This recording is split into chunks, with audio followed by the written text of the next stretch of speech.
Closing نماز حافظ عبداللہ صاحب سے لے لیں۔ حافظ عبداللہ صاحب، یہ جتنے مسائل سیاسی اعتبار سے یہ سینگ پھنستے جا رہے ہیں نا، مجھے لگتا ہے یہ 2-3 مہینے بہت ہی سینسٹیو ہونے والے ہیں سیاسی اعتبار سے۔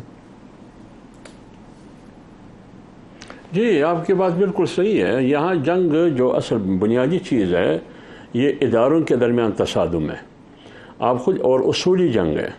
بنیادی طور پر اپوزیشن کا ماننا یہ ہے کہ جو آپ سیاسی استحکام چاہتے ہیں، آپ معاشی استحکام چاہتے ہیں، آپ سیکورٹی استحکام چاہتے ہیں، تو اس موجودہ حکومت کی موجودگی میں، خواہ وہ بلوچستان کی حکومت ہو یا وفاق کی حکومت ہو یا پنجاب کی حکومت یا پورے ملک کی، اس الیکشن کے نتائج کے نتیجے میں نہ سیاسی استحکام آئے گا، نہ معاشی استحکام آئے گا، اور نہ آپ کا سیکورٹی مستحکم ہوگا۔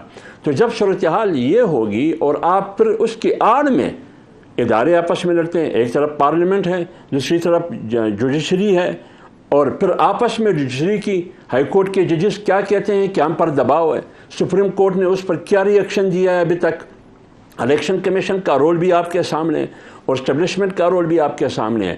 اس صورتحال میں آپ مجھے بتائیں کہ اس کا رزلٹ کیا ہوگا، یہ ملک کہاں جا رہا ہے؟